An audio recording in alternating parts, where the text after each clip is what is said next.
profesor adjunto de Derecho Comercial en las universidades de Buenos Aires, San Andrés y Belgrano, académico del Consejo de la Magistratura de la Provincia de Buenos Aires, docente en cursos de perfeccionamiento profesional, director del Instituto de Derecho Concursal de San Isidro y autor de diversas publicaciones. La disertación se llevará a cabo del siguiente modo. El doctor Rivera dará comienzo a la exposición y hablará sobre las modificaciones en materia de concursos y privilegios. Continuará el doctor Pisani y las preguntas se efectuarán cuando termine la exposición ambos disertantes, lo que sí les pedimos que las hagan por escrito, ¿sí? Indicando cuál de los expositores deberá responder. Bueno, le doy la palabra al doctor.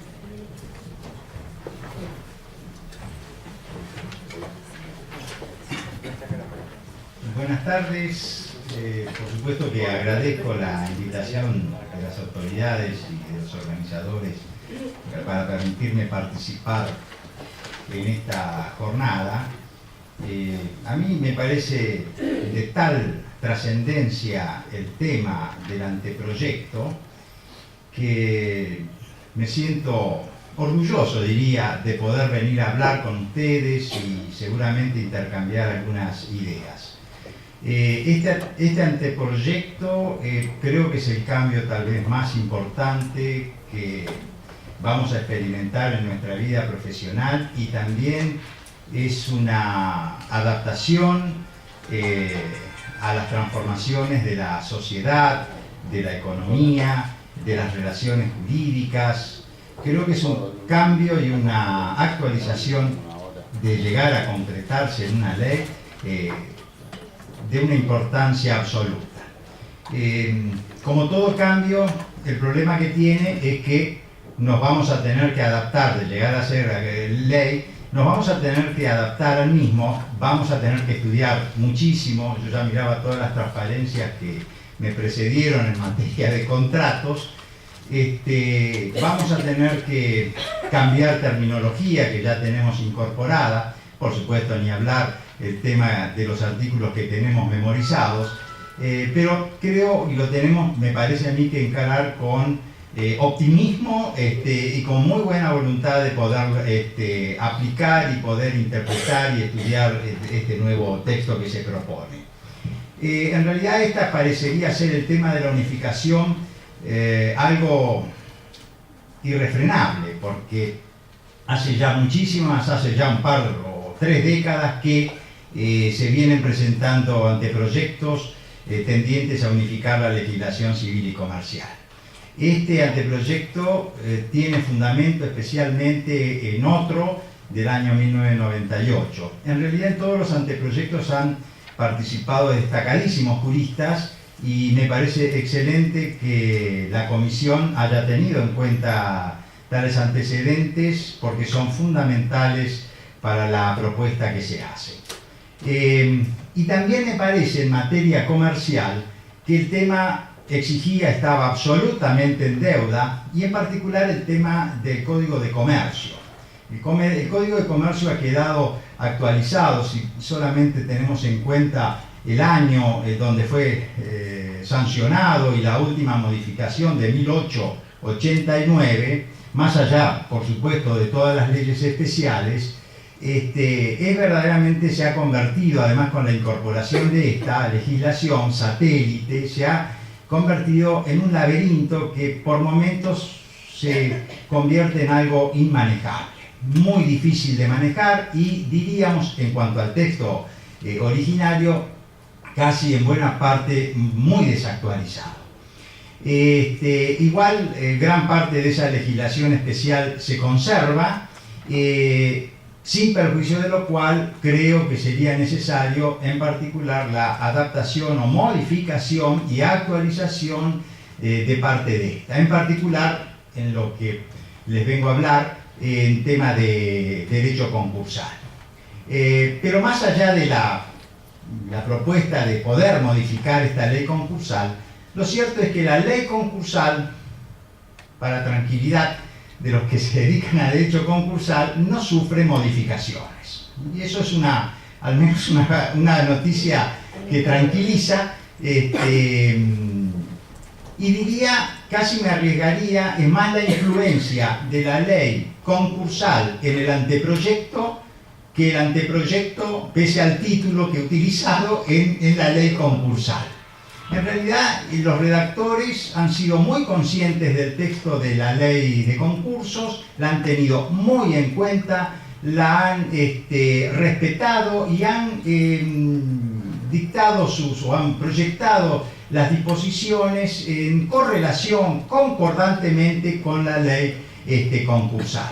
Más le diría, tal vez salvo alguna crítica en este tema en particular, ¿no?, que estoy comentando, salvo alguna crítica en cuanto a tal vez alguna palabra o alguna expresión que tal vez no sería la más adecuada, casi diría que no se pueden formular críticas al anteproyecto respecto a este tema en particular.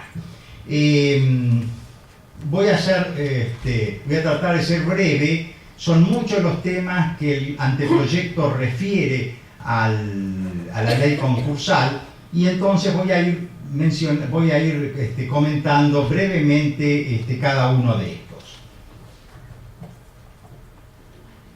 En materia de van a ver ustedes, los artículos son los del anteproyecto. Después, cuando está mencionado el Código Civil actual, está la aclaración correspondiente.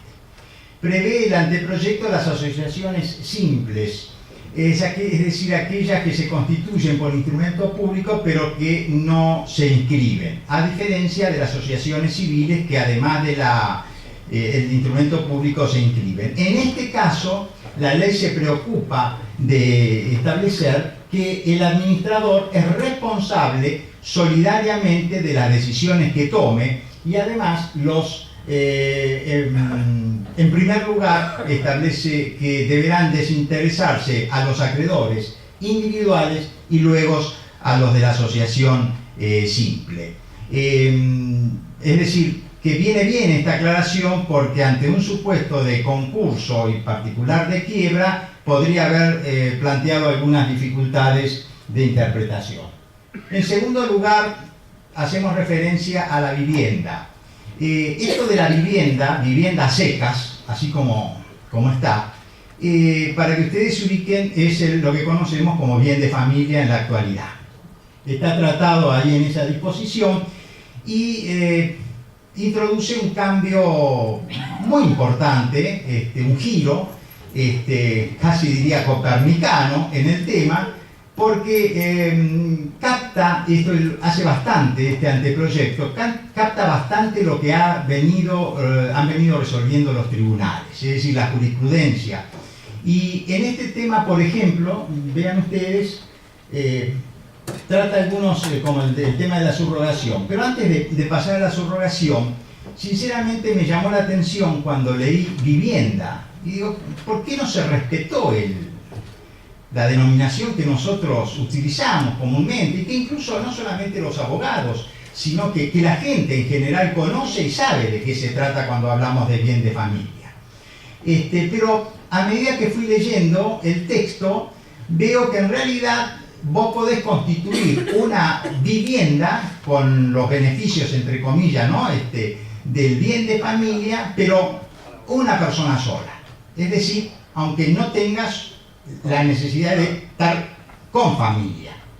Los beneficiados se mencionan expresamente al cónyuge, a los descendientes, a los ascendientes, a falta de estos los colaterales, un tema que también había dado lugar a discusión, también los incluye. Reconoce el tema de la subrogación, es decir, este reemplazo de la vivienda originaria que estaba constituida como bien de familia. Cuando se compra otra vivienda y vos querés constituirla como bien de familia, el problema que tenés es que cancelás aquella, inscribís la nueva, pero quedás desprotegido de todos los acreedores anteriores a esta nueva adquisición. Lo que hace, lo que permite la ley ahora, permitiría la ley, es transferir aquella inscripción a la nueva adquisición, a la adquisición del nuevo bien. Esto en realidad recepta jurisprudencia, y diría de acá de San Isidro, es decir, casi una creación pretoriana sanisidrense, con algunos conocidos casos como Kipperman o Fischer y algunos otros que han dado los jueces esta solución. Así que a mí me parece que es algo positivo. El tema de inoponibilidad por alimentos. Ese era un tema discutido, la jurisprudencia, ustedes van a encontrar jurisprudencia a favor, jurisprudencia en contra, es decir, cuando el titular de dominio es deudor de alimentos, por un crédito de alimentos, le reclaman el titular de ese crédito de alimentos. Puede ejecutar el bien constituido como bien de familia, y bueno, allí viene la discusión. La ley ahora dice que no es oponible la inscripción de la vivienda a estos créditos alimentarios, por alimentos. Claro, siempre referidos a menores de edad o que tengan algún tipo de discapacidad. Es decir, la cónyuge no va a poder reclamar los alimentos, no podrá ejecutar su crédito respecto a cuando está inscrita como vivienda. Ya me adelanté a decir algo acerca de las personas beneficiadas y el grupo conviviente. En esto hemos tenido desde la 14394, que debe tener aproximadamente casi 60 años, tenemos otra sociedad, otro matrimonio y otras relaciones absolutamente diferentes. Y esto, y además también se puede incluir, me olvidaba, en el grupo conviviente a lo que es actualmente la concubina o concubino, es decir, el conviviente, como beneficiario. En la actualidad ello es discutido, hay jurisprudencia al respecto, pero no es clara la situación. Esto trae seguridad al respecto. Tercer tema, dice, en la quiebra solo pueden pedir la ejecución del bien los acreedores. Y esto viene con relación a que, no lo dice el anteproyecto, pero interpreto que viene con relación a que está en discusión si el síndico en la quiebra puede pedir la ejecución del bien inscrito como bien de familia cuando el acreedor anterior a la constitución de bien de familia no lo solicita. Se puede subrogar, lo puede reemplazar, y ahí está la discusión. Acá la ley te dice que no, solamente los acreedores. También no es oponible la inscripción de la vivienda por el crédito de expensas, y fija el 3%, es decir, se mantiene lo del 3%, que esto es muy común en los juicios sucesorios, cuando se pide la inscripción, y la 14394 establece que es el porcentaje que se aplica. También se aplica, esto trae el anteproyecto, el 1% por los trámites administrativos, estoy hablando de honorarios, pero cuando se trata de quiebra, dice, se aplica también el 3%. En realidad esto, la jurisprudencia, por lo menos nosotros lo veníamos aplicando de esta manera, y parecería esta también ser la solución correcta. En materia de contabilidad y estados contables, no se pueden hacer requisas sobre las anotaciones contables de las personas por autoridad, aunque lo ordene la autoridad, salvo, por ejemplo, que ofrezcan sus libros en juicio, y también hace referencia al caso de concurso y quiebra. Y esto es lógico y concuerda perfectamente con lo que establece la ley de concursos. En cuanto a la colaboración, las explicaciones que tiene que dar el deudor e informar acerca de toda su situación patrimonial. Separación judicial de bienes. Es el concordante con el actual 1294. Es decir, cuando uno de los cónyuges está en concurso o quiebra, el otro cónyuge puede solicitar la separación de bienes. Y bueno, ahí viene un poco la discusión si si la separación se hace antes o después que los acreedores cobran del concursado o fallido. La ley aclara esto y recepta la jurisprudencia relativa a que primero cobran los acreedores y después separen lo que quieran. No lo dice así, pero bueno. Pero están entonces en estos separación judicial. Pérdida de la administración de los progenitores. dice este artículo que el progenitor pierde la administración de los negocios en el caso que sea ruinosa la administración que hace de ellos, en el manejo de ellos. Pero en materia de concurso y quiebra refiere que puede, es decir, ya no es necesariamente que es separado. Y esto lo va a decidir el juez, en definitiva, porque vos podés estar en cesación de pagos y sin embargo tal vez administrar bien los bienes de tus hijos. Son dos cosas diferentes. Y ahí la ley entonces distingue. Competencia, liquidación del régimen patrimonial matrimonial cuando uno de los cónyuges está en concurso preventivo. Es decir, la ley de concurso dice que todos los juicios de relaciones de familia no son atraídos ni en el concurso ni en la quiebra. El problema es claro, no nos ofrece ninguna duda respecto al divorcio, a una filiación, a una adopción. ¿Para qué la vas a traer si no es una cuestión patrimonial? Pero cuando se liquida el régimen patrimonial, ¿lo atrae o no lo atrae?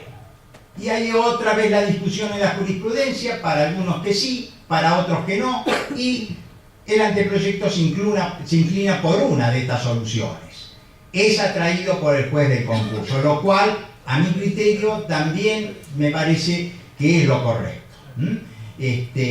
Por el control que se tiene que ejercer y, bueno, las consecuencias o los efectos que pueden producirse como consecuencia de este proceso. Compensación. Dice el código que el anteproyecto, que no son compensables los créditos en el concurso preventivo y la quiebra, pero bien salvo lo que dice la ley de concursos, porque la ley de concursos en la parte de quiebras dice que los créditos no son compensables, salvo que se hayan compensado con anterioridad a la sentencia o el mismo día, pero no son compensables. Y trae dos excepciones: los créditos con garantía real, una hipoteca, una prenda, y ahora, a partir de mitad del año pasado, los créditos laborales. Tema que a su vez merecería un comentario, pero lo dejamos como una segunda excepción. Entonces, estas son, en definitiva, está reafirmando lo que dice la ley de concursos. En esto también es concordante, es lógica la solución que trae. Agrupación de colaboración. En materia de estos contratos, la extinción de la quiebra de uno de los integrantes de la agrupación de colaboración extingue el contrato, salvo que haya un acuerdo, se haya pactado que continúa con el resto. En materia de uniones transitorias, ya no son uniones transitorias de empresa, en los consorcios de cooperación no se disuelve. En materia de fianza se traen cabe hacer dos menciones en cuanto al beneficio de exclusión, que no se puede invocar si el deudor principal está en concurso o quiebra. Y tampoco no se puede exigir el pago anticipado al fiador antes del vencimiento otorgado al deudor principal, aun cuando este último se haya presentado en concurso preventivo o quiebra. El boleto de compraventa lo reproduce al 146, así que lo sigo de largo y me parece bien que haya mejorado la redacción y que sean concordantes los dos, porque los dos se refieren a concurso del boleto, por lo tanto tienen la misma solución. Renuncia al privilegio laboral. Acá la verdad que creo que se les pasó algo, y es que no se pueden renunciar a los créditos laborales, dice el anteproyecto, pero me parece que tendría que haber dicho salvo en lo que se establece en la legislación concursal, porque ustedes saben que en la legislación concursal los trabajadores pueden renunciar en todo o en parte a su privilegio. En materia de privilegios ha sido fundamental el cambio, y este sí que es un cambio absoluto. Vélez hizo una obra increíble y pensada en el tiempo, que llegó en definitiva hasta hoy, que está vigente. Uno piensa cómo es posible que haya hecho semejante obra, pero tal vez no fue, a mi modesto criterio, lo mejor de su obra no fue la parte de privilegios, al final del código. Y en esto se modifica todo y se toma todo el régimen de privilegios de la ley concursal. Es decir, si hoy quieren estudiar y saber qué es lo que dice el anteproyecto, tienen que ir a los libros concursales, incluso en materia sucesoria, porque en sucesiones el administrador, cuando se presentan los acreedores a cobrar, aplica el régimen de los privilegios de la ley concursal. Lo dice expresamente la ley. Y además resuelve una cantidad de conflictos que era un semillero de problemas, el tema si las expensas o el fisco cobra antes que el acreedor hipotecario, todo esto lo resuelve. Primero le ha dado preferencia casi diría absoluta al acreedor hipotecario, esto también sería otro tema para analizar. Elimina todo el tema de los privilegios generales, una cosa increíble que el Código Civil actual tenga y regule los privilegios generales, y los privilegios generales se aplican en los concursos. A pesar de ello lo tenemos allí y esto lo elimina, creo, correctamente. Unifica los privilegios especiales, tanto del concurso preventivo, copia los mismos y los vierte en el anteproyecto. Me parece importantísima que sea coincidente la reserva de gastos con el 244 de la ley de concursos, son la misma reserva de gastos, esto también es una cantidad de problemas tremendos, es decir, ¿quién cobra antes en los créditos cuando hay ejecuciones por garantías reales? ¿Quiénes tienen preferencia? Bueno, todo esto entonces está unificado con el 244 de la ley de concursos, y el crédito con garantía real, bueno, eso dice que tiene preferencia respecto al crédito laboral. Es interesante la cantidad de bienes inembargables, porque ustedes recuerdan que en la quiebra el deudor queda desapoderado de todos sus bienes. Y el 108 de la ley dice salvo en estos casos. Pero ahora va a haber que incorporar todos estos casos que incluye el anteproyecto. Además de la vivienda familiar, esta es otra, la vivienda secas es la que yo les mencioné antes. Esta es la vivienda familiar que no se inscribe. Es la casa en la cual vive el matrimonio o viven los convivientes. Ese bien es inembargable por deudas contraídas con posterioridad, salvo que hayan prestado conformidad los dos cónyuges o haya prestado el consentimiento del otro, pero es inembargable. Y yo les aclaré acá, tanto en el matrimonio como en la unión convivencial, y ustedes tienen la referencia de los artículos, expresamente tratan el tema. Hago una excepción si las deudas son contraídas por ambos, como les dije. Bienes excluidos, esto es importante, las indemnizaciones por daño moral y lesiones psicofísicas. Es decir, yo cubro una indemnización por un juicio de accidente de tránsito, porque he tenido lesiones físicas, psíquicas, etcétera, daño moral, esa indemnización es inembargable. Y esto tiene correlato con lo que dice también el 108. En materia de quiebras no son embargables estas indemnizaciones. Y ahora la traen al anteproyecto, copian esa solución y la incorporan al anteproyecto.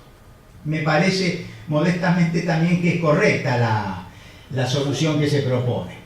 En materia de cementerios privados, tampoco la parcela no es embargable, salvo por supuesto por los gastos de conservación, del mausoleo, de todo lo que se imaginarán. Y otra cantidad también de reformas, tanto en consecuencia con respecto a las personas jurídicas, dice que se disuelven, excepto lo que disponga la ley de concurso, porque la verdad que esto dice que se disuelve, pero en muchos casos no se disuelve la sociedad cuando está, o la persona jurídica cuando está en quiebra. ¿Y por qué? Porque a veces finaliza la quiebra por otro motivo, por avenimiento, por carta de pago, por lo que sea, así que no hay, y está bien entonces que lo haya aclarado. Representación, vamos a pasar, extinción del poder también concuerda con el 147 de la ley. Representación, se necesitan facultades expresas para someter a juicio arbitral, renunciar, transar, sin perjuicio de lo dispuesto en la ley de concursos. El artículo 5, creo, por allí anda el 6, perdón, habla de poder especial para poder presentarte en concurso preventivo. Así que esto también me parece cierre de cuenta bancaria, esto también es concordante con lo que se dispone en la actualidad, y la extinción de la cuenta corriente. Atención que esta cuenta corriente es lo que conocemos como cuenta corriente mercantil, pero han sacado todas las expresiones, me parece, relativas a comercial, mercantil, etcétera, y de esa manera poder unificar. Como ustedes ven, he tratado de ser sumamente breve. Hay otros temas más, porque también el nuevo régimen que se propone de bienes en el matrimonio, eso puede influir cuando se presenta alguno de los cónyuges en concurso preventivo, según el sistema que se haya adoptado. Entonces, y otros temas más. Pero no quiero dejarle también tiempo a Osvaldo, y por otro lado tengo acá el cartelito de que está el tiempo cumplido. Muchísimas gracias.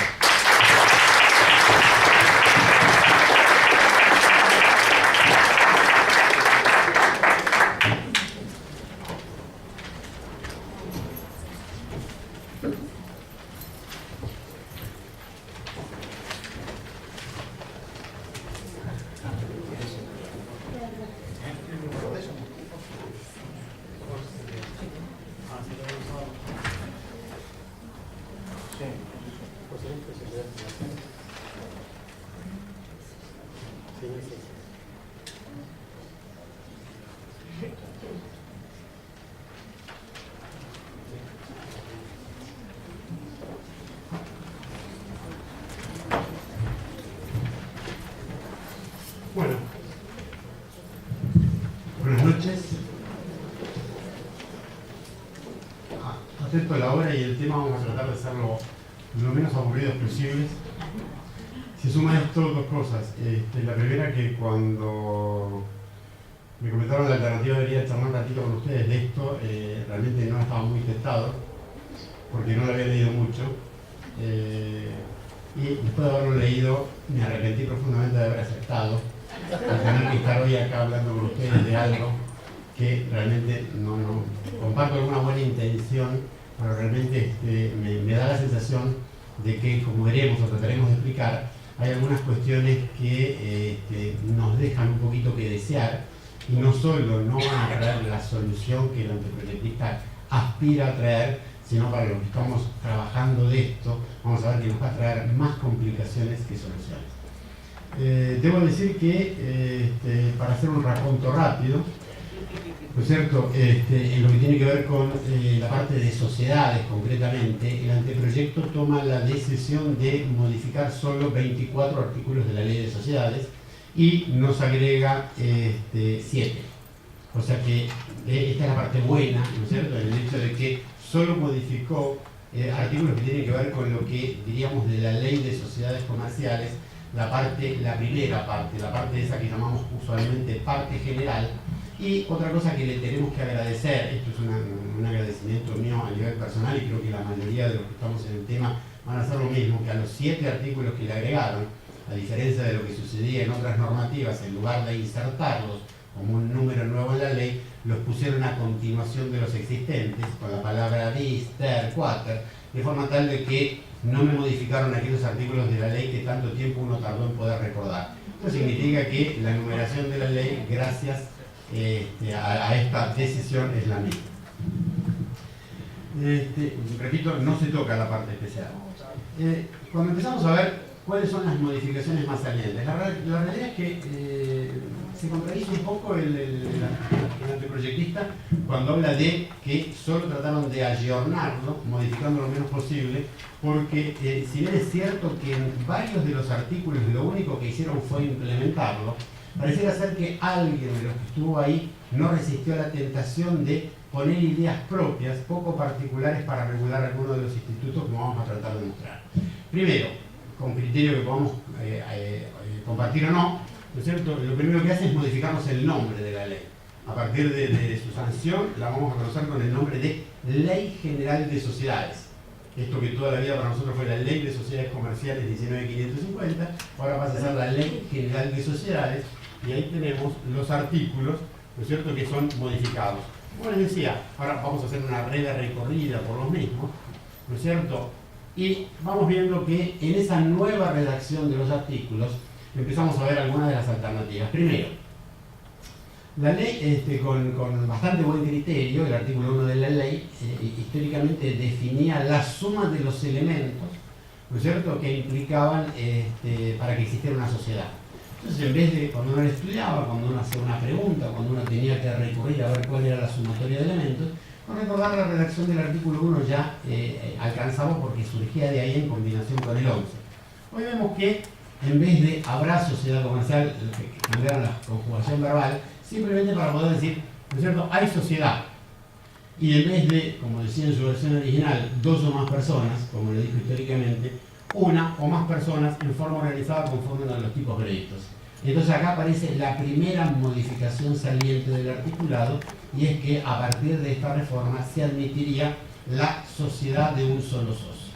La realidad es que siempre fue discutible si podían existir sociedades de un solo socio. Si vamos a lo que tiene que ver con cierto preciosismo del lenguaje, se entiende que no, que choca. Si la sociedad nace como contrato, y contrato es un acuerdo de voluntad común destinado a arreglar derechos, que creo que eso no se modificó, ¿no es cierto? Para que nazca la persona jurídica necesitaba el contrato y necesitaba como mínimo 2. Las cuestiones de práctica me hacían admitir que sí.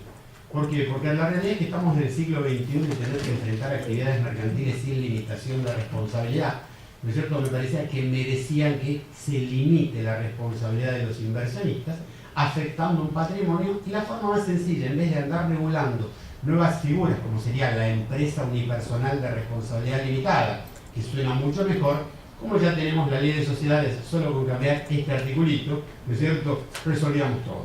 Pero claro, el legislador creo que quiso ser un poco más original de lo que la doctrina venía pidiendo, que era la limitación de responsabilidad. ¿Por qué? Porque si observamos, ¿no es cierto?, lo que me está diciendo es si una o más personas en forma organizada conforme a uno de los tipos previstos.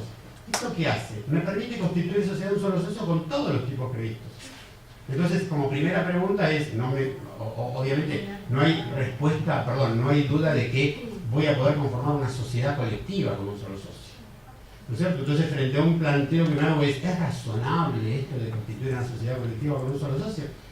Pareciera ser que choca. El anteproyectista lo explicó diciendo lo que pretendemos acá, ¿no es cierto? Lo que pretendemos acá realmente es proteger patrimonios diferenciados, lo que queremos, con lo cual no solo queremos limitar responsabilidad, sino queremos diferenciar patrimonios. Sobre la base de esta idea podemos entenderlo, ¿correcto? Pero realmente creo que hubiese sido correcto seguir legislaciones un poco más modernas, por decirlo de esta forma, donde se admite la sociedad de un solo socio, pero en la medida que tenga una utilidad práctica. La utilidad práctica es que sean SRL o sociedades anónimas, pero no este tipo societario, porque observen que paradójicamente, ¿no es cierto?, no me permite conformar sociedades de un solo socio cuando sean comanditas. Es decir, me sigue obligando a que haya 2 socios, ¿correcto? Y uno de los socios va a responder como el colectivo. Como que no queda muy clara la explicación de la ley con respecto a por qué lo admitió en todos los tipos societarios. Y creo que en un ratito nos podemos preocupar un poquito más, según la interpretación que rápidamente los abogados podemos hacer de las distintas normativas. Ya no sé si vamos a seguir un poquito el orden de la ley, porque me he hecho una introducción, por el tiempo me parece que no tiene sentido repetir. El artículo 2. La sociedad es un sujeto de derecho con el alcance establecido en la ley. El artículo anterior, recuerdo, todos ustedes seguramente lo recuerdan, decía es un sujeto de derecho con el alcance fijado por esta ley. La personalidad jurídica, al transformarlas en un sujeto de derecho, salía exclusivamente de la ley de sociedades, del artículo 2 de la ley de sociedades. Acá pareciera ser categóricamente que está diciendo que toda ley, no solo la de sociedades, puede generar este efecto de la personalidad jurídica. Entonces, nos vamos a tener que plantear más adelante qué es lo que genera la personalidad jurídica. ¿Por qué? Porque históricamente yo recuerdo que nuestro principal problema radicaba, ¿no es cierto?, en que muchas veces cuando había un grupo de personas y se tipificaba una relación de hecho irregular, se decía tienen personalidad. Entonces eso hacía que se pudiera extender la responsabilidad. ¿Esto qué significa? Que personalidad se llegó a tomar como una suerte de sinónimo de contrato asociativo. ¿Pero y qué es personalidad? Porque pareciera ser que es al revés. Es decir, ahora una misma persona puede desdoblar sus personalidades. Es decir, una sola persona, si redacta varios contratos de sociedades colectivas con un solo socio, termina siendo un solo sujeto que tiene distintas personalidades conforme cada uno de los tipos que se originó. realmente esta es la parte donde uno dice, no se alcanza a comprender qué es lo que se quiso poner con esta cuestión. 5. Esta normativa, realmente la del 5 es la que tiene que ver con la inscripción, ¿no es cierto? Hay una parte que me parece que está interesante, esto sí está bueno, en el hecho de que se exige que si la sociedad tuviera, ¿no es cierto?, la sociedad tuviera sucursales, cada una de las sucursales que existe se inscriba en el registro público donde la misma está.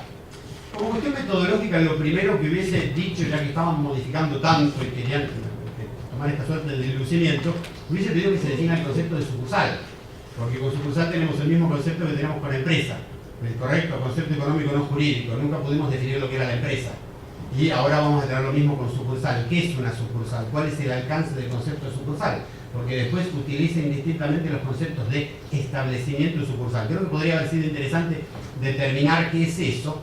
Y otra cosa que no queda muy claro es qué tiene que ver eso, ¿no?, con esa obligación de que cuando se inscriba a la sucursal en el registro local se cumpla con el requisito del artículo 11, inciso segundo, es decir, un domicilio legal. El artículo 11, inciso 2 de la ley habla del domicilio legal. La pregunta que nos hacemos es, ¿esto qué significa?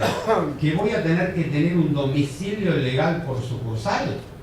Entonces esto a ver si lo podemos razonar. Inscribo el contrato, vamos a llamarlo matriz, inscribo el contrato matriz en Ciudad de Buenos Aires, tengo 10 sucursales, piensen en los bancos, ¿no es cierto? Tenemos sucursales y la pregunta es, ¿cada sucursal tiene derecho o tiene un domicilio legal? Porque recuerdo también que el domicilio legal de las sociedades, conforme reza el artículo 11, inciso segundo, dice que ahí las notificaciones son válidas y vinculantes. Entonces, ¿cómo me estaría jugando esto? ¿Voy a tener tantos domicilios legales como cantidad de sucursales tenga? Vuelvo a repetir, no queda claro, no queda, y pareciera ser que esto tiene que ver también con el lugar de demandabilidad, ¿no es cierto? Porque esto va, ¿dónde voy a demandar? A donde, si contraté con la sucursal, todos sabemos que antes uno tenía, ¿no es cierto?, una doble opción. La doble opción era que se podía elegir, o se puede seguir eligiendo, entre el lugar de celebración del contrato y el lugar del domicilio del deudor. ¿Esto qué significa? Que para el reclamante tenía dos opciones. Si contrataba en una sucursal, pensemos un ejemplo bancario rápidamente, y tengo un problema con ese banco, la pregunta es, ¿dónde tengo que demandar? ¿En el domicilio de la sucursal? Sí, perfectamente, porque es el lugar de celebración de contrato. Todos los códigos procesales prevén esa situación. Pero además, frente a cualquier situación que podía ser conveniente, podía elegir el lugar del domicilio de la matriz, que es el domicilio legal, porque eso también me lo permiten. Hoy parece ser que esto que quiso ser una norma benéfica, si entendemos que hay un domicilio legal por cada sucursal, solo podríamos demandar en ese domicilio legal porque es el lugar de su ejecutabilidad. En vez de proteger en contra de lo que tiende a ser la ley de protección del consumidor, que tiende a proteger el interés, en este caso, si estamos hablando de sucursal, estamos hablando de una empresa de cierto nivel de importancia, ¿no es cierto?, frente al sujeto que está en peores condiciones como sería el consumidor, vemos que en vez de facilitarle algo, le estarían, sin ser conscientes, dificultando esa situación.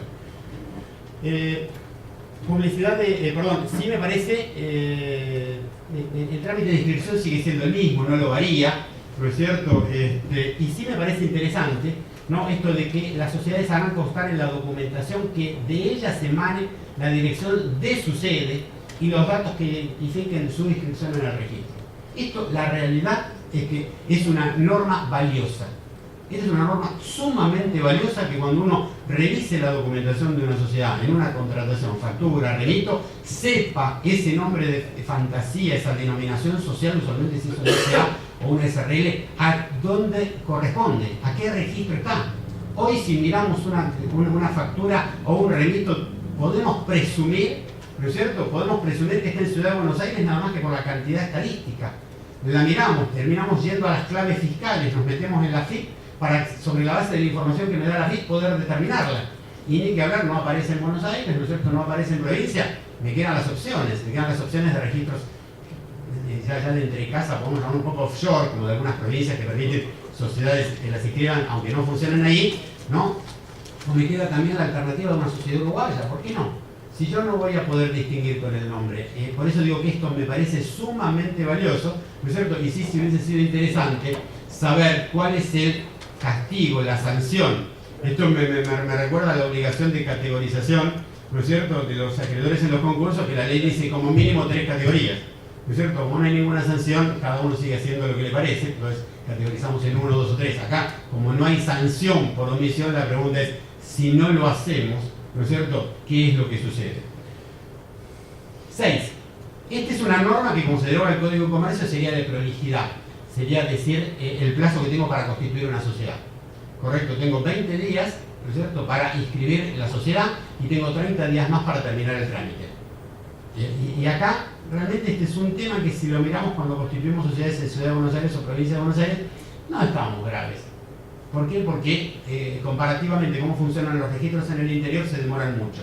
Correcto, entonces ahí estaría la norma de decir, tenés 20 más 30 y las sociedades no salen en 20 o 30 días. Tardan mucho más. La pregunta es, en ese interín, ¿puedo funcionar o no puedo funcionar? No lo tengo medio solucionado el tema. Y si no me dijeron qué puedo seguir haciendo, no me queda claro.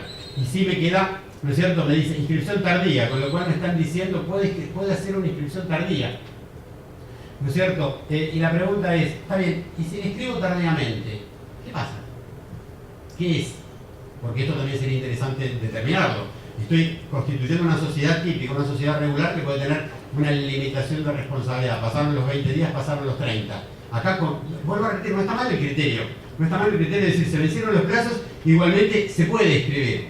Pero la pregunta es, ¿qué aplicamos? El concepto de que sale del artículo 95 y 100 de la ley, de que se trata de una sociedad regular. Allá decimos sociedad regular de plazo vencido. Acá, ¿qué nos preguntamos? ¿Sociedad regular de plazo de inscripción vencido? ¿Cómo la vamos a llamar si la dejamos funcionar y no le aplicamos sanción?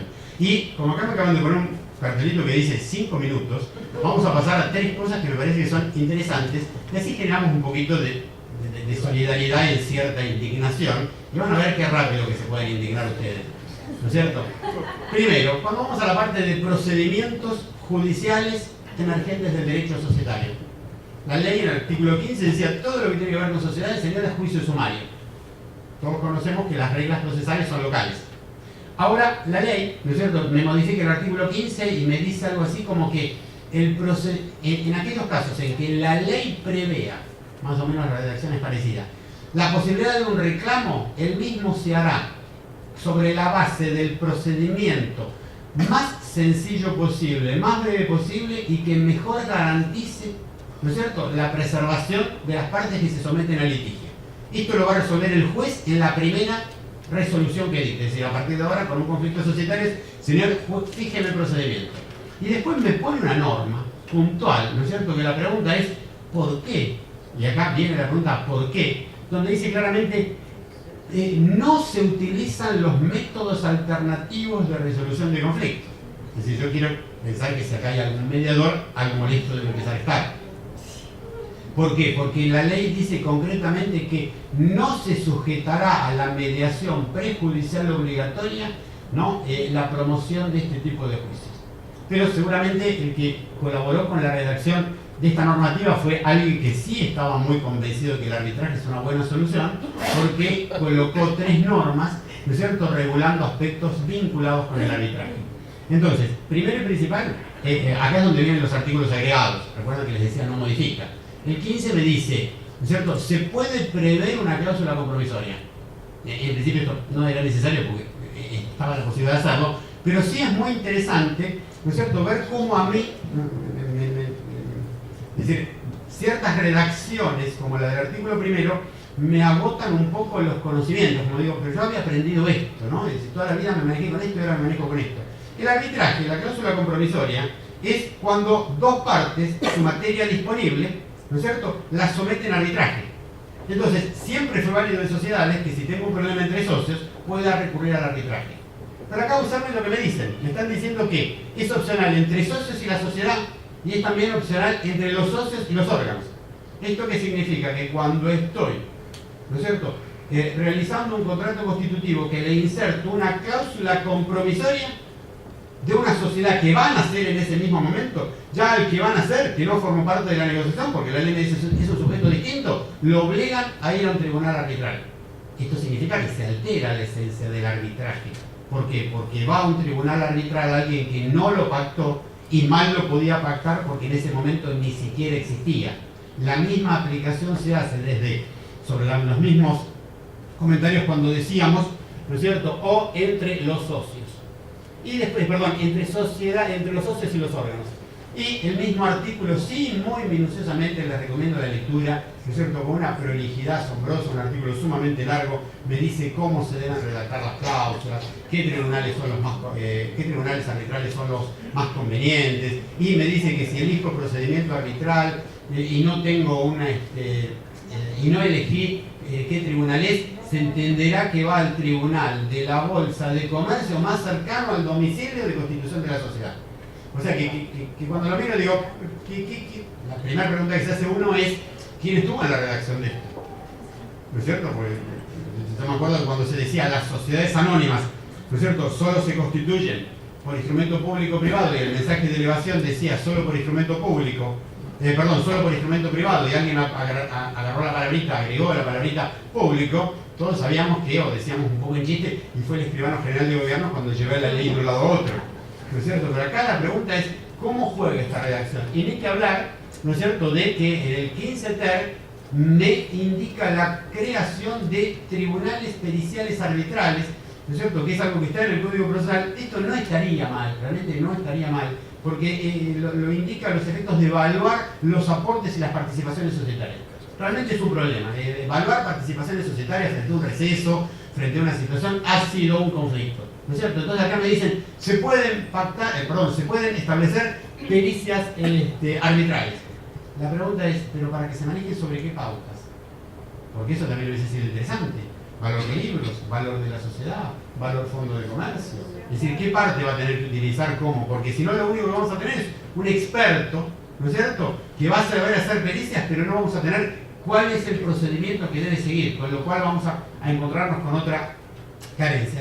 El 15 Quater crea una categoría nueva de los jueces estatales. Esto es muy divertido en la redacción. ¿Por qué? Porque dice claramente que el juez árbitro, el árbitro, para hacer puede dictar medidas cautelares, ¿no es cierto?, si está previsto, y si algo no, como el juez, como los árbitros, ¿no es cierto?, en principio tenemos imperium, pero no tenemos iudicio, es decir, tenemos la facultad de decir el derecho, pero no tenemos el imperium para hacerlo cumplir, vamos al juez de la jurisdicción, como le decimos, al juez de la jurisdicción judicial. Acá cambia el nombre, dice los jueces estatales, como diciendo estos son los jueces privados, los otros son los del Estado, y los jueces del Estado, doctor Rivera le cuento, que están obligados a colaborar, ¿no es cierto?, con los árbitros de tribunales arbitrales. Y no habla ni siquiera de contralor, no habla nada, dice colaborar en que se cumplan las medidas cautelares. Vuelvo a repetir que es innovativo en este caso, no digo que esté mal, siempre expliqué, siempre sostuve, ¿no es cierto?, que los tribunales arbitrales no podíamos dictar medidas cautelares si no estaba pactado en la cláusula compromisoria, porque excedía. Una cosa es decir el derecho y otra cosa es asegurarlo. Por eso se recurría a la jurisdicción que tiene esa facultad. Hoy, con esta norma, desde el punto de vista legal, se permite que los árbitros puedan dictar medidas cautelares. Lo que no queda claro es si las pueden notificar directamente. Aquellas que no se requiere auxilio de fuerza pública, si se pueden notificar.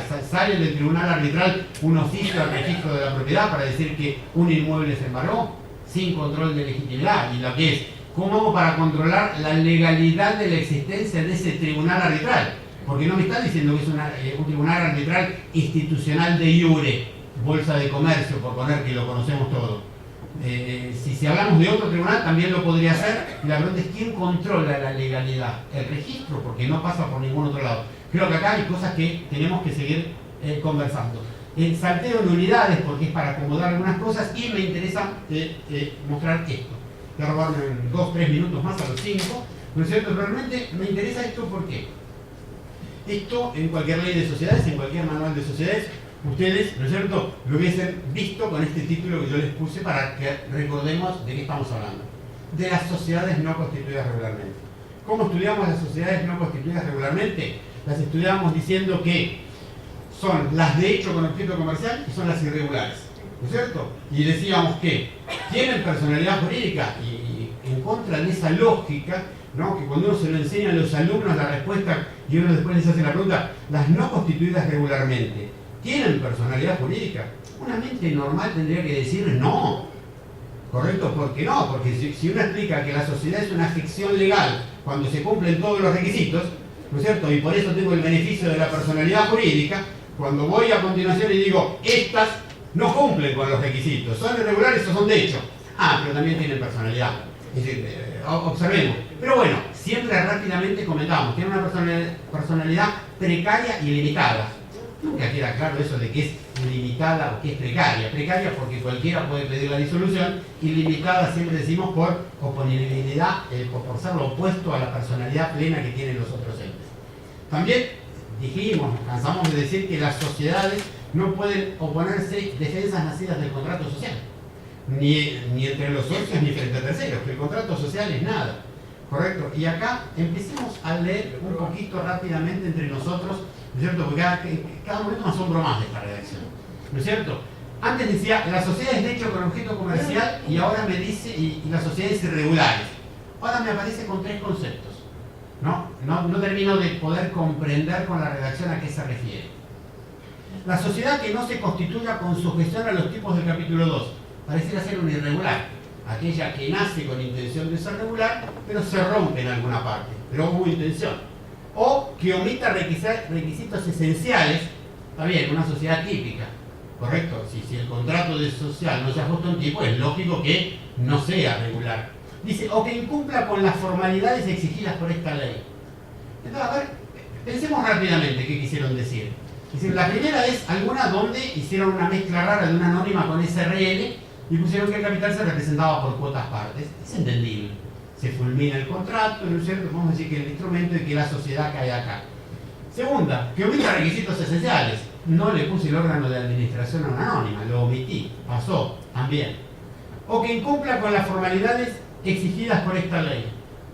La pregunta es, ¿puedo ser benigno o puedo ser un intérprete real de la norma?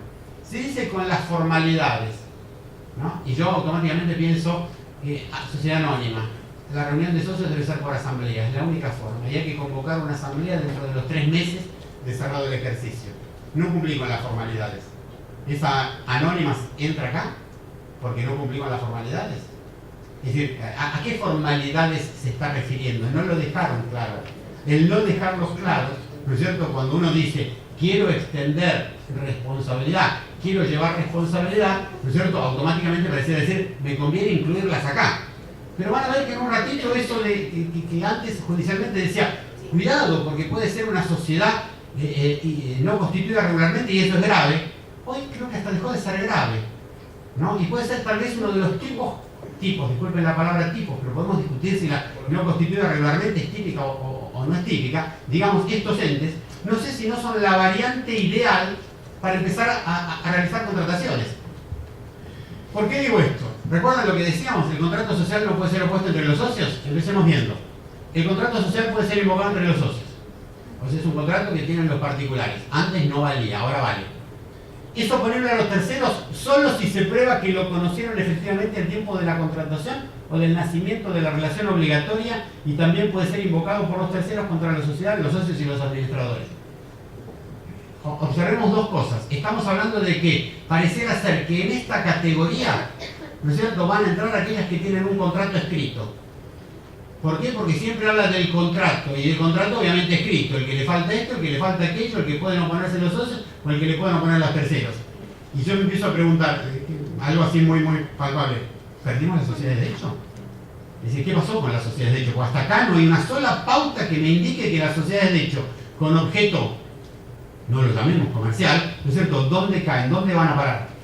Seguimos mirando con la normativa, porque realmente no termina ahí. ¿No? Me dice, avancemos en que ya tenemos que imaginar un contrato redactado. O sea, las sociedades del capítulo, las no constituidas regularmente, van a tener que tener contrato. Porque si no, no vamos a saber cómo funciona la representación, la administración y las demás que se disponen sobre la organización y gobierno de la sociedad pueden ser invocadas entre los socios. Se exige todo. En las relaciones con terceros, cualquiera de los socios representa a la sociedad exhibiendo el contrato. Esto son las normas sobre las que se basan las sociedades especiales, las típicas.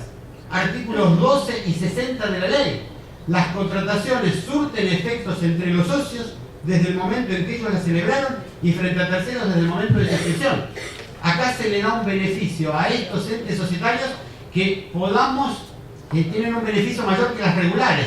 ¿Por qué? Porque si yo le muestro que hay un contrato, le puedo imponer los alcances del contrato, pero si tengo una sociedad regular con una reforma no inscrita, esa no se la puedo. Entonces acá es donde empiezo a pensar qué pasó, qué quisieron hacer con las no constituidas regularmente. Y observen un detalle, ¿no es cierto?, que también uno se queda pensando. Antiguamente una de los planteos era para negar la personalidad, para sostener que no podían ser titulares de bienes registrables. Hoy pueden ser, ¿no es cierto?, titulares de bienes registrables. ¿Y qué tengo que hacer para ser titular? Hacer un contrato. Y lo tengo que hacer por escritura. ¿No es cierto? Entonces como que voy y tengo que escribir y tengo que indicar qué parte tiene cada una. Realmente, es decir, miro el último y hago algunos comentarios. No, el anteúltimo, perdón. Los socios responden frente a los terceros que contrataron con la sociedad como obligados simplemente mancomunados. Simplemente mancomunados. O sea, tengo una sociedad, la característica era automática. Responden en forma solidaria, ilimitada y sin beneficio de discusión.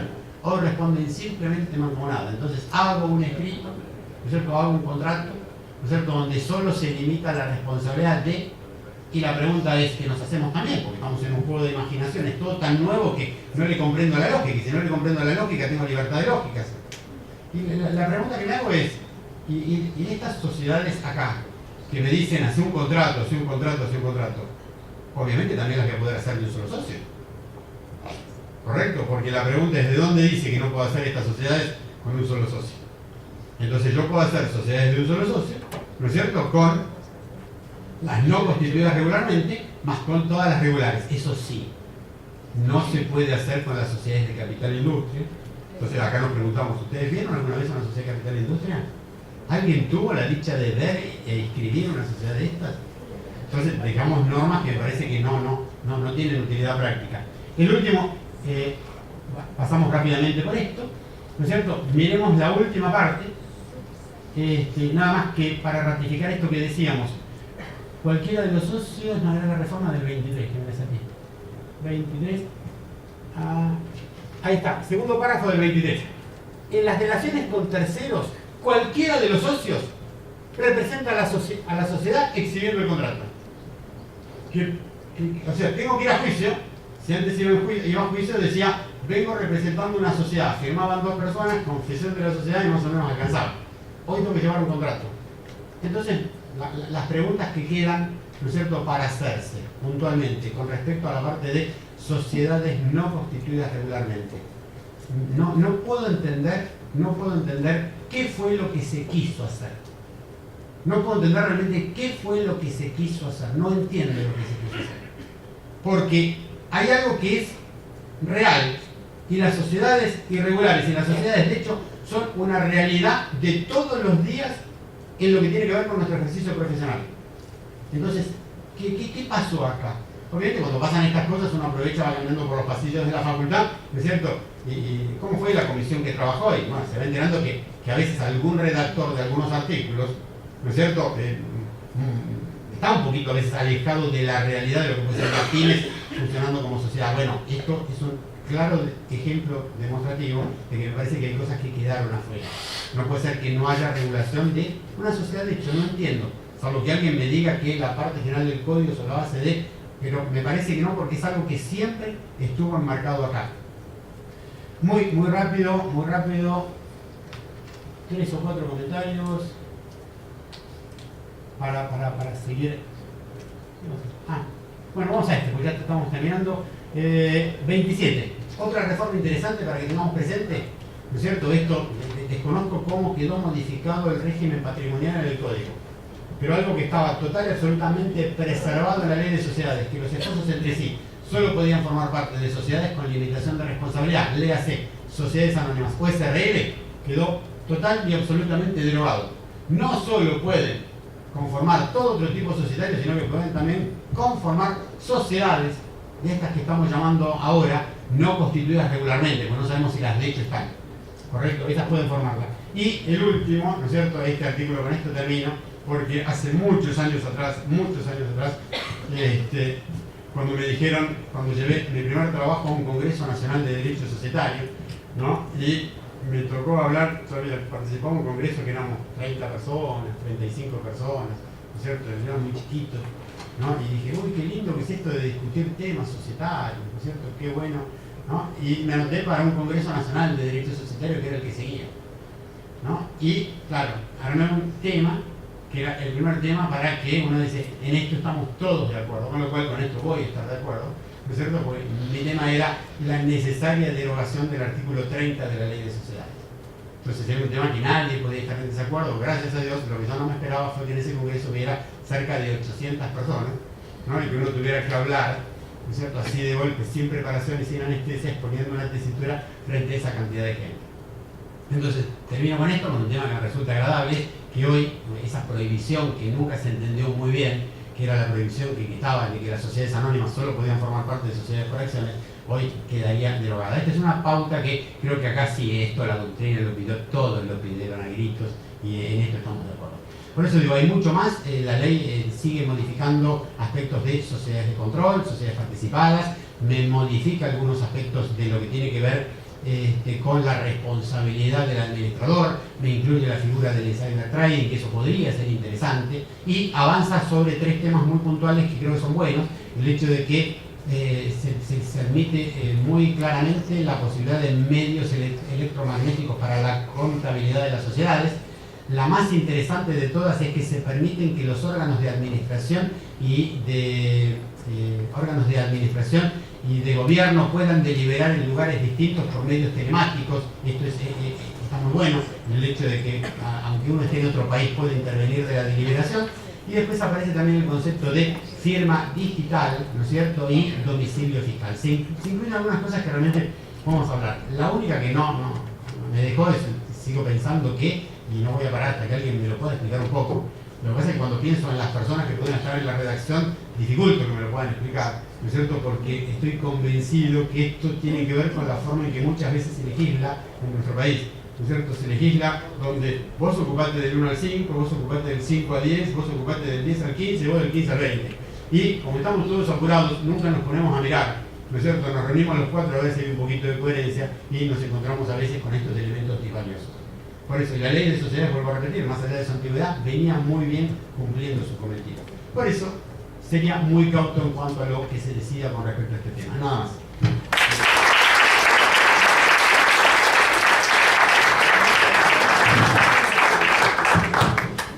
Muchísimas gracias. Ahora pasamos a las preguntas. No sé si alguien tiene alguna pregunta para hacerle a los expositores.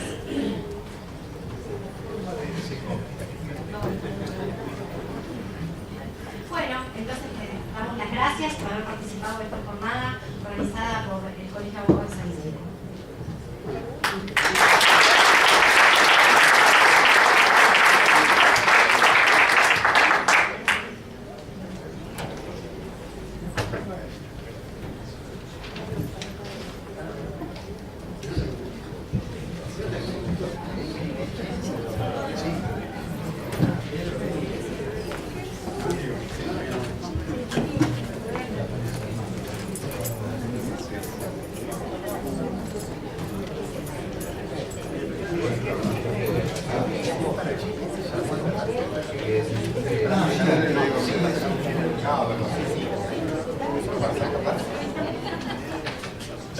Quisiera escuchar a vos. La próxima.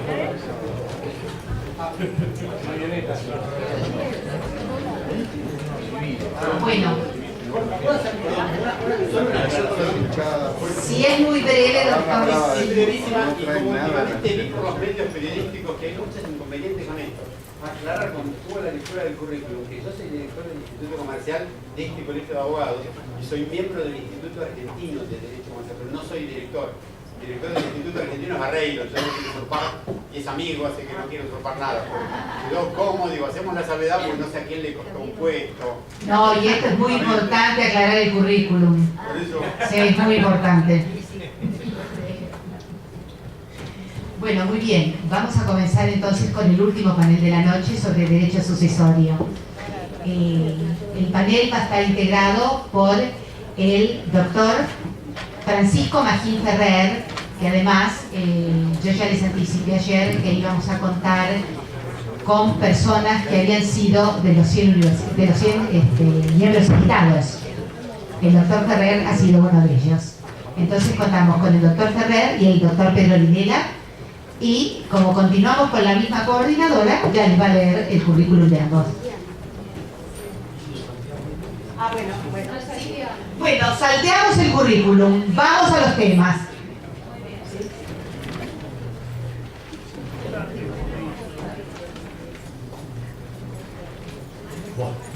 Bueno, buenas noches. Les agradezco la paciencia y lamento que a esta hora de la noche les toque el derecho sucesorio, que a veces suele ser un tanto exigente en su interpretación. Nos vamos a ocupar de lo que hasta este momento era el anteproyecto del Código Civil. Aparentemente en el día de la fecha tomamos todo el proyecto, así que según nos han informado hace pocas horas, no sabemos qué dice el proyecto porque todavía no lo hemos podido leer, así que nos vamos a ocupar del anteproyecto y veremos qué modificaciones ha sufrido o en qué partes ha sido mejorado. Se desactualizó todo lo que acabamos de escuchar. No, esperamos que no se haya desactualizado todo, pero es posible que haya algunas modificaciones en esto que vamos a decir, que era el anteproyecto y lo que es este proyecto que va a salir a la palestra pública, posiblemente se lo mandó el Poder Ejecutivo hoy, mañana pasado. Bueno, hemos dividido la charla con el doctor Ferrer en dos partes. Yo me voy a ocupar un poco de la parte general del derecho sucesorio y el doctor Ferrer va a entrar en el meollo de las cuestiones por ahí más interesantes, que son las de la sucesión intestada, la legítima y la sucesión testamentaria. Llaman la atención algunas cosas cuando uno empieza a leer el anteproyecto que claramente cambian el sentido de lo que teníamos. Por ejemplo, se recepta la idea de que las personas no concebidas al tiempo de la muerte, cuando son consecuencia de la utilización de técnicas de fecundación asistida, van a poder heredar fijándose un plazo de 1 año para su concepción. Es decir, que las personas no concebidas van a ser llamadas a la herencia. Esto es toda una novedad. No es novedad, por el contrario, el mantenimiento de la responsabilidad ultra vires hereditatis, que se mantiene en el sistema que regula esta normativa, que incluso prevé cuáles son los actos que podrían realizar los herederos que implicarán la pérdida del beneficio. En materia de indignidad se abre un panorama sumamente dudoso, porque se han ampliado enormemente las facultades judiciales, porque bastará como causal de indignidad el que se haya maltratado gravemente al causante.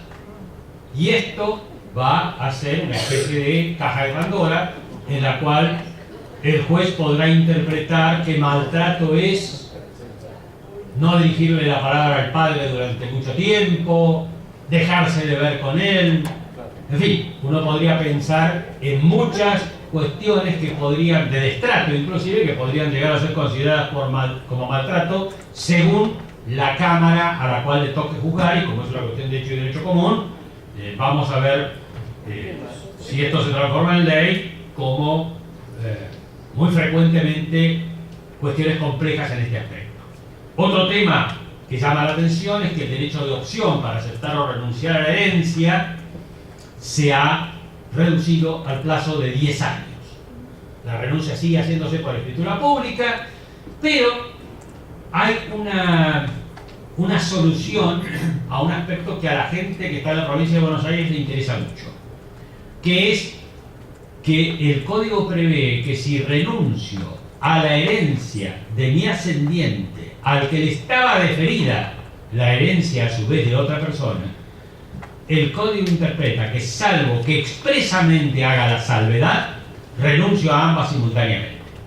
Esto quiere decir que me permite el código renunciar a la herencia del ascendiente y aceptar, perdón, a la herencia de mi padre y aceptar la de mi abuelo, evitando así lo que sería el doble impuesto sucesorio en la provincia de Buenos Aires, lo cual no es una cuestión menor y va a haber que tenerla muy en cuenta a la hora de, seguramente porque las otras jurisdicciones en corto plazo van a empezar a colocar impuestos sucesorios como lo ha hecho la provincia de Buenos Aires, pero por lo menos acá en la provincia esto tiene un interés directo, que es que si se transmitieron dos sucesiones, yo puedo renunciar a una y tomar la otra sin ninguna dificultad. Pero si no lo hago, el código interpreta que renuncié a ambas simultáneamente, ¿eh? Esto no es menor. Hay algunas cuestiones en materia de aceptación de la herencia que también son llamativas. Por de pronto, la iniciación del proceso sucesorio, que hasta hoy no era óbice para una renuncia posterior, hoy el código dice expresamente que implica aceptación de la herencia y aceptación definitiva. Lo mismo que la habitación del inmueble que pertenecía al causante un año después de la muerte del causante.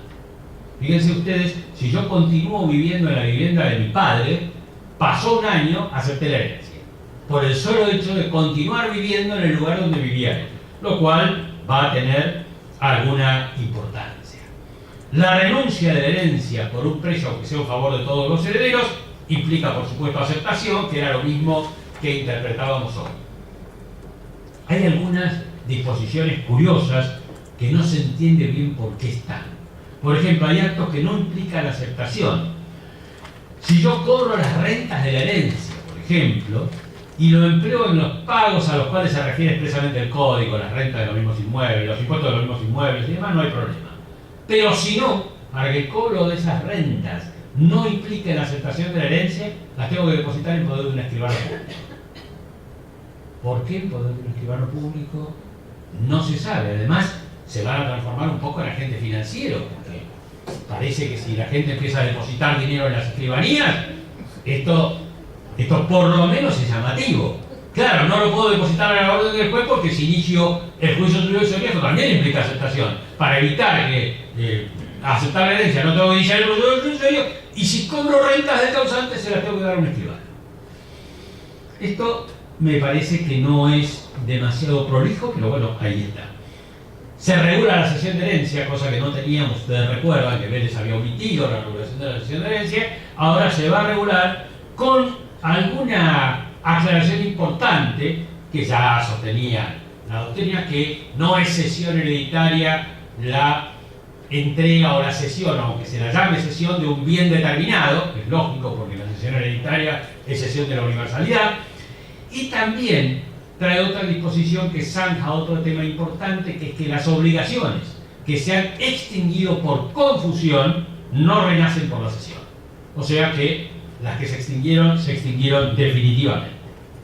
Muy llamativa es la decisión de la forma en que se va a regular la petición de herencia. Siempre dijimos que la petición de herencia se daba contra un heredero que tenía título judicial de heredero, es decir, que había sido declarado por el juez heredero. Sin embargo, el código ahora dice que se da contra el que está en posesión material de la herencia e invoca título de heredero. Y la pregunta es ¿para qué? Si este señor que invoca título de heredero no tiene una declaratoria de heredero, voy a ir al juez, voy a promover la sucesión y me va a declarar heredero a mí. ¿Para qué tengo que entablar una acción de petición de herencia? No se entiende. Pero la ley, esto es lo que va a exigir. Y por el... Perdón. No, las preguntas después. Bueno. No, pero a mí no me molesta. Bueno, se regula la posesión de mala fe de la herencia tal como la reguló Vélez. Y se olvidaron que toda la jurisprudencia le ha modificado esta interpretación. En el Código de Vélez era de mala fe el heredero que tomaba la posesión de la herencia sabiendo que el coheredero que no se presentaba no lo hacía porque ignoraba la muerte del causante o que la herencia le había sido diferida. Mientras que ahora lo que se dice es exactamente lo mismo, pero los jueces habían dicho no. También es poseedor de mala fe el que, aun cuando el otro sepa que murió el causante, no lo citó al proceso sucesorio. Es decir, si yo inicio el proceso sucesorio de mi padre y no cito a mi hermano, cuyo domicilio conozco, soy poseedor de mala fe de la herencia, y esto me parece que es de la que sigue. ¿Cómo no lo voy a citar a mi hermano a la sucesión? Los jueces dijeron, esto es un poseedor de mala fe. Sin embargo, yo no sé si ahora los jueces van a poder decir lo mismo, porque esta jurisprudencia parece ser dejada de lado o contradicha por norma expresa posterior.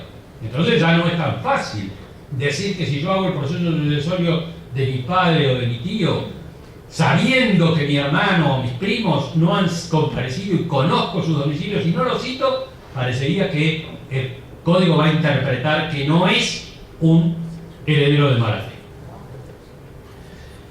Bien, otra figura que se modifica es el heredero aparente. El heredero aparente no es el que tiene declaratoria de herederos o testamento aprobado. Conforme al artículo 2315, el heredero aparente es aquel que simplemente está investido de la calidad hereditaria. Y como conserva el carácter de investido de la calidad hereditaria, el de pleno derecho, es decir, ascendientes, descendientes y cónyuges, que no necesitan la declaratoria ni la aprobación del testamento, entonces nos vamos a encontrar con que este es un heredero aparente y el que adquiere del heredero aparente de buena fe, el acto es válido. Entonces la pregunta es si no hemos ido más allá de lo que es razonable y si no hubiera convenido mantener la figura del heredero aparente tal como estaba regulado en la actualidad. No alcanzo a comprender bien la regulación. Muchas de estas cosas también hay que tomarlas un poco con pinzas. ¿Qué quiero decir con esto? Seguramente tendremos que profundizar un poco más en la interpretación y trabajar un poco más. Estas son como las primeras cuestiones que nos llaman la atención. En algunos casos porque debieron haber cambiado, en otros casos porque cambiaron y tal vez no deberían haber cambiado. Por el contrario, sí se mantiene separada la responsabilidad de los herederos y de los legatarios de la del causante en tanto no realicen un acto prohibido. Se establece el privilegio de los acreedores sobre los bienes del causante cuando son acreedores del causante para evitar que se mezclen, que es lo que decía la jurisprudencia. En esto no hay ninguna novedad, digamos así, que si vienen los acreedores del heredero a cobrarse sobre los bienes del causante, primero van a cobrar los herederos del causante y después van a cobrar los herederos del heredero.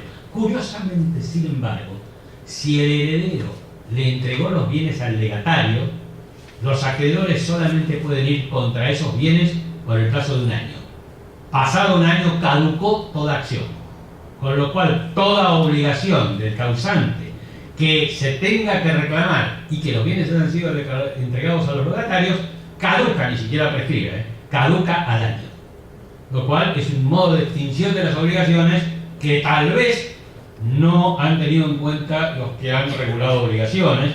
La doctora Armesa se ha ocupado del tema, pero no sé si esto ha sido advertido porque parece un modo de extinción de las obligaciones inserta en el derecho sucesorio que llama un poquito la atención. Se mantiene la responsabilidad ultra vires en el artículo 2321 para los herederos cuando no hacen el inventario dentro de los 3 meses de haber sido intimados, tal cual como ahora, cuando se oculta fraudulentamente los bienes del sucesorio, tal como ahora, cuando se exagera dolosamente el pasivo, no cambia mayor, cuando se enajenan bienes de la sucesión, pero acá viene toda una novedad, excepto que el acto sea conveniente y el precio obtenido ingrese a la masa.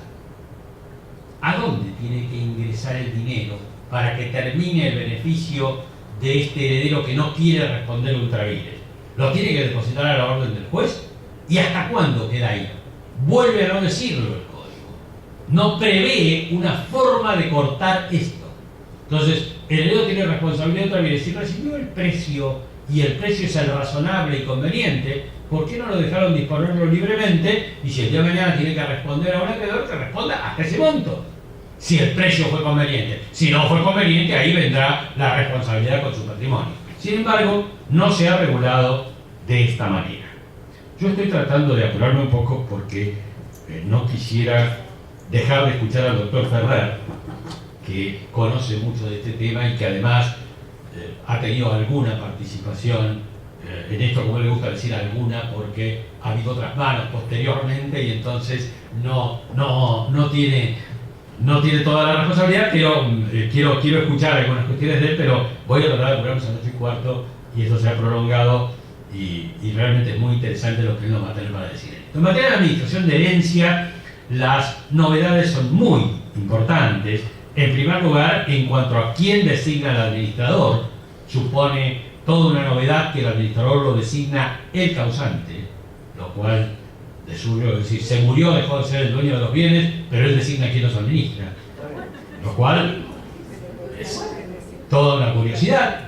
No solo esto, la ley presume que si no nombró administrador, pero nombró albacea, el albacea es el administrador. Que además el albacea, seguramente no lo va a aplicar el doctor Ferrer, toma una preeminencia muy importante en toda esta regulación. Pero en materia de administración, el administrador lo designa en primer lugar el causante. Después vendrá el albacea, si es que no lo designó, y si no designó el administrador del albacea, entonces la mayoría de los herederos, como vamos a ver seguidamente. Se prevé un canon locativo durante la indivisión, se prevé una indivisión forzosa impuesta por el testador de una manera similar a la de la 14394, no exactamente igual, con algunas facultades mayores para el cónyuge, y también se prevé que los herederos pueden pactar la indivisión. El Código de Superficie tiene algunas facultades mayores que las que tenía la Ley 14.394 para oponerse a la incorporación de la vivienda o aún del establecimiento, y acá sí viene una novedad, del establecimiento aún cuando no hubiere contribuido ni a formarlo, siempre que hubiere contribuido a su explotación. O sea, el cónyuge que ya ha construido el establecimiento y demás se casa, pero continúa o ayuda o aporta a esa explotación que está haciendo su cónyuge del bien a un propio, va a tener derecho a oponerse a la división de ese bien. También podrá oponerse a la división de ese bien alguno de los herederos cuando estuviese interesado o hubiese participado en la marcha del negocio. Obviamente se establece que el heredero no puede ejecutar ninguno de los bienes indivisos ni una porción de los bienes indivisos, porque obviamente el heredero solamente puede tiene derecho a la universalidad. Sin embargo, sí zanja un tema que últimamente estaba abriendo debate en la doctrina. Ustedes recuerdan que antiguamente la jurisprudencia sostenía que no se podía subastar la parte indivisa que uno tenía en una sucesión. Y en estos últimos años hubo alguna jurisprudencia un poco discutiendo esto. Y el anteproyecto expresamente establece la posibilidad de que se ejecute la parte indivisa que tiene el heredero en la sucesión. O sea que el acreedor del heredero podría subastar los derechos que le corresponden al heredero en la universalidad, aun cuando estos todavía no estén plasmados. Se hace una gran regulación del proceso sucesorio.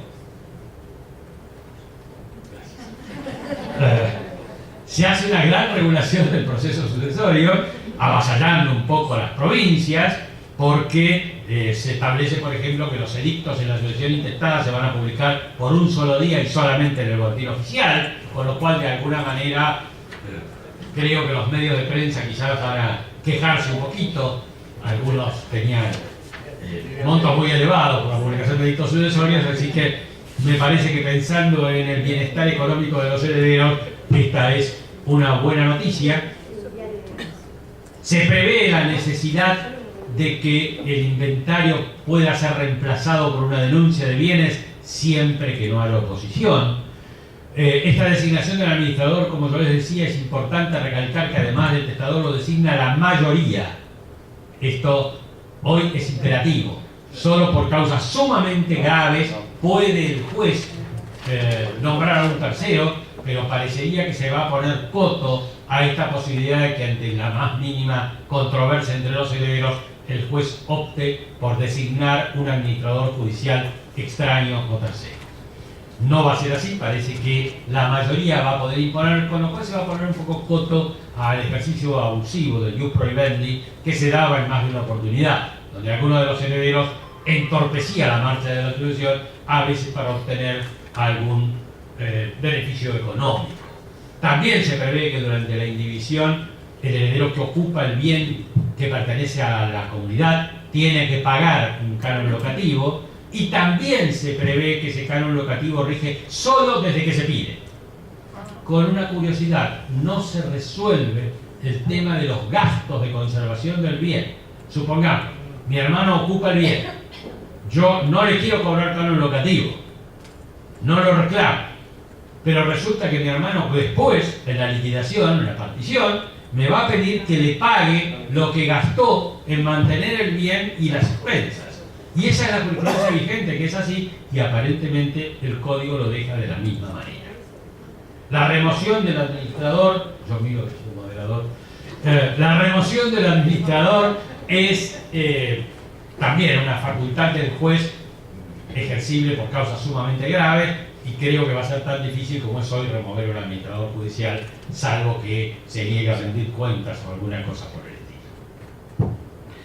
Por supuesto, la indivisión concluye solamente con la partición, lo cual pone fin a aquella discusión respecto de si la inscripción de la declaratoria de herederos en el registro de la propiedad transformaba eso en un condominio por el transcurso del tiempo. Acá claramente dice el código que la indivisión solamente cesa por la partición, y la partición puede ser pedida en cualquier tiempo, pero solo después de aprobado el inventario y avalúo. Ahora, cuidado, una cosa es que no se pueda pedir la partición y otra cosa es que los herederos no la puedan hacer. Si yo no le puedo reclamar a mi coheredero que haga la partición antes de que esté listo el inventario y el avalúo. Pero si los dos de común acuerdo partimos la herencia, esto no está prohibido en ninguna norma y está expresamente regido. Renace la licitación. La vieja licitación del Código de Vélez vuelve a reaparecer. Los herederos pueden, dentro de un plazo de 30 días de aprobado la evaluación, licitar los bienes. Ahora, lo que no tuvo en cuenta para mí el proyecto era las cuestiones o los conflictos a las que había dado lugar, conforme la jurisprudencia, la licitación de los bienes. Por ejemplo, la jurisprudencia había dicho antes, cuando regía la licitación, que no se podía ir a la licitación si había un solo bien en el suceso. ¿Esto será también ahora sí? Que no se podían sacar todos los bienes a licitación. ¿Volverá a plantearse la cuestión ahora? ¿No se pueden sacar todos los bienes a licitación? Que el bien que se pretende licitar no podía dividirse en especie. Si se podía dividir en especie, la licitación no era procedente. Y finalmente, que la cantidad de herederos no sea mayor que los inmuebles a dividir. Todas estas cuestiones han quedado y no han sido resueltas. Me quedan temas, pero se me ha agotado el tiempo y no quiero perderme la exposición del doctor Ferrer, así que voy a dejar acá y el doctor Ferrer va a hablar.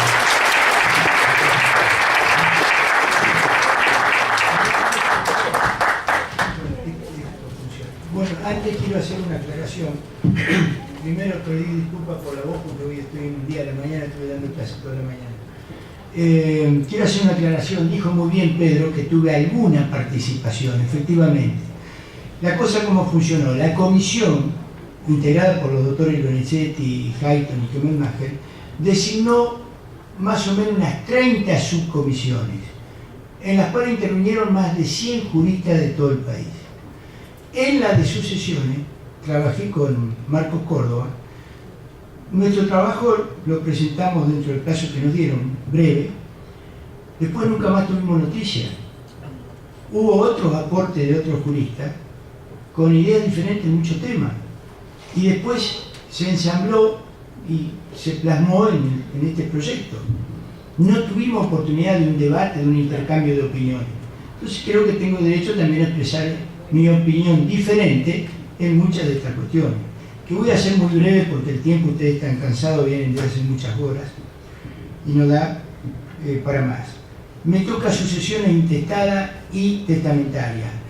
En general, el proyecto mantiene la estructura de las sucesiones intestadas, fundamentos, caracteres y demás. No hay cambios sustanciales, salvo en algunos detalles, que algunos detalles han mejorado los conceptos del Código de Vélez, y en otras cuestiones fundamentales, como en materia de reducción de legítima y demás, bueno, son temas opinables, respetable el criterio diferente, pero creo que la importancia y la trascendencia merecen un debate amplio y una reflexión serena de las cuestiones para que después resuelvan los legisladores con conocimiento de todos los antecedentes y de las distintas posiciones. Las sucesiones intestadas, los herederos intestatos son los mismos, ascendiente, descendiente, cónyuge y colaterales hasta el 4º grado, no cambia. Hay una novedad en materia de derecho de representación, que era cuestión debatida en la jurisprudencia con opiniones opuestas. Cuando el testador designa herederos a los mismos que son llamados por la ley, tiene lugar el derecho de representación. Sea que designe herederos a los hijos o que instituya heredero a los hermanos, sin variar las atribuciones que hace la ley. Si tiene 4 hermanos y no instituye heredero a los 4 hermanos sin hacer más aclaraciones, bueno, funciona el derecho de representación a favor de los descendientes del hermano prefallecido. Si instituye heredero a los hijos, igual. Es una novedad porque estaba discutido en jurisprudencia. En materia de, también es otra novedad que ha venido a aclarar el panorama. En la sucesión del hijo adoptivo simple, el artículo 333 vigente. ¿Qué dice este artículo? Que el adoptante no hereda los bienes que el adoptado hubiese recibido a título gratuito de su familia de sangre, y que la familia de sangre a su vez no hereda los bienes que hubiese recibido a título gratuito el adoptado de su adoptante.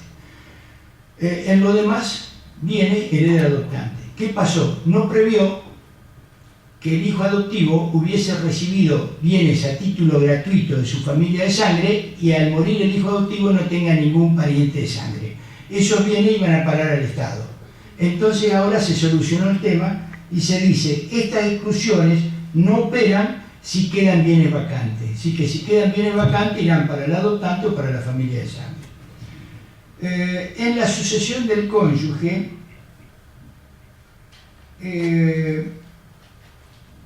hay una novedad importante que viene de la concepción del anteproyecto sobre el matrimonio y de la nueva regulación del divorcio, que es incausado y se dejó de lado la culpa.